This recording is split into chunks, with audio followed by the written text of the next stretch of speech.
So I actually had a few comments like this. How did I stop biting my nails? I don't know that my advice is actually going to be super helpful for anyone.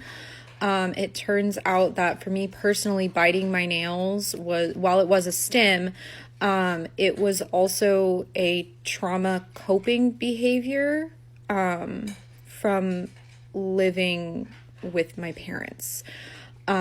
So the first time I was able to stop biting my nails and I was finally able to let them grow out was after I moved out from my parents' house and I lived on my own.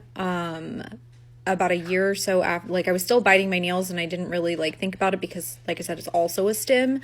But I didn't have that trauma any longer. And so when I got engaged, I was like, I really want to have pretty nails for my wedding and I want them to be my own. I don't want to get like acrylics or anything like that.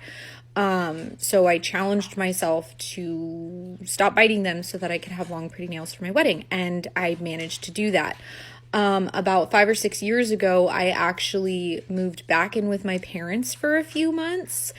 And it was at that time that I learned that it wasn't just a stim, it was also a trauma response, specific stim for me.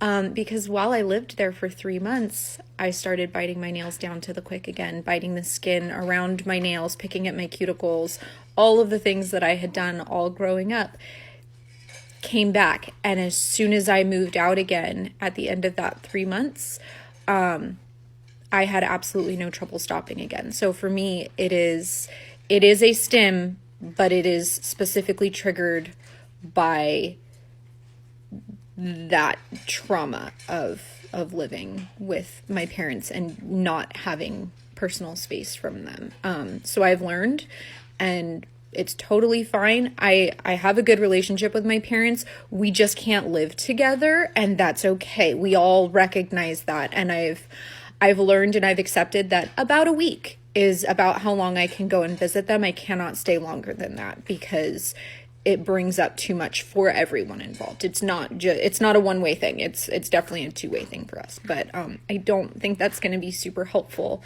I'm really sorry that I don't have better advice than that, but for me, that's what it was.